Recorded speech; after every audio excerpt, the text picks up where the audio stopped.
Assalamualaikum warahmatullahi wabarakatuh. Sebelumnya perkenalkan, nama saya Nazriana Adila dengan NPM akhir 037. Saya berasal dari Program Studi Teknologi Pangan dan dari kelas Bela Negara G19199. Nah, kemudian hari ini saya akan menjelaskan tentang isi artikel yang sudah saya tulis dengan judul Implementasi Nilai-nilai bela negara teknologi pangan dalam konteks ketahanan nasional.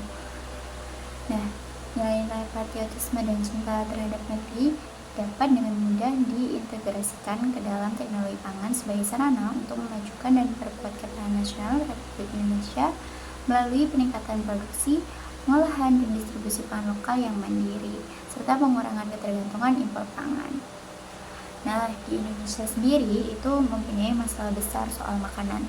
Yang pertama, kita itu selalu mengandalkan nasi, dan misalnya kalau nasi itu nggak ada, kita jadi bingung gitu kan. Padahal kita punya banyak alternatif makanan lain seperti singkong, kemudian ubi, atau sagu. Hanya saja kurang dimanfaatkan. Nah, kemudian kita masih sering impor makanan dari luar, padahal kita bisa mendapatkan pangan lokal itu sendiri dari Indonesia. Nah, oleh karena itu ada beberapa cara dan manfaat untuk memperkuat pertahanan negara kita atau ketahanan pangan nasional melalui teknologi pangan. Yang pertama yaitu dengan cara mengganti beras dengan alternatif lain. Nah, seperti tadi, teknologi pangan itu dapat membantu ketahanan pangan nasional dengan mengolah pangan lokal seperti singkong, ubi jalar, kemudian sagu menjadi alternatif beras. Hal tersebut didukung dengan literatur Devry et al. 2022, sehingga kita tidak terus-terusan bergantung pada beras impor.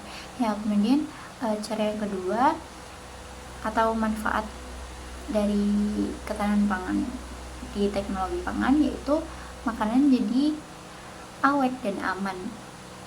Dengan teknologi pangan ini kita dapat membuat makanan kita lebih tahan lama dan bisa memberdayakan petani lokal kita. Kemudian yang ketiga adalah digitalisasi data makanan atau dapat disebut dengan SPBE. Pemerintah itu dapat memakai sistem pemerintahan berbasis elektronik untuk melacak stok makanan atau distribusi dan memastikan datanya akurat meskipun ada kendala seperti orang-orang yang belum melek digital. Tapi kita tetap harus berusaha karena kita juga harus mengikuti perkembangan zaman ini. Kemudian yang keempat adalah peran kearifan lokal dalam mendukung ketahanan pangan. Contohnya ada di cara masyarakat Gayo Luwes beternak kerbau secara tradisional. Nah, tradisi ini itu bukan cuma soal makanan ya, tapi juga bagian dari identitas sosial mereka. Kita juga harus mendukung tradisi lewat kebijakan seperti itu.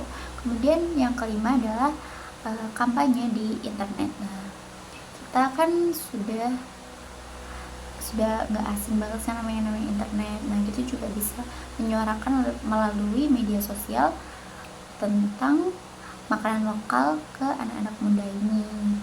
Namun kampanye ini belum dilakukan secara maksimal karena kurangnya kesadaran diri gitu. Kemudian kesimpulannya adalah integrasi atau semangat bela negara ke dalam teknologi pangan ini menjadi kunci utama untuk memperkuat ketahanan nasional Indonesia melalui inovasi pangan lokal, pengelolaan digital SPBE, kemudian pemanfaatan tradisi yang sudah ada di masyarakat seperti peternakan kerbau itu tadi, kemudian mengkampanyekan melalui media sosial untuk mengubah pola makan masyarakat. Nah, tujuannya itu untuk mengatasi masalah gizi buruk seperti stunting, kemudian juga mengurangi impor dan memastikan pasokan makanan kita selalu aman. Kita juga jadi lebih mencintai produk lokal seperti itu. Nah, Mungkin itu saja yang dapat saya sampaikan. Kurang lebihnya mohon maaf mengenai artikel saya. Wassalamualaikum warahmatullahi wabarakatuh.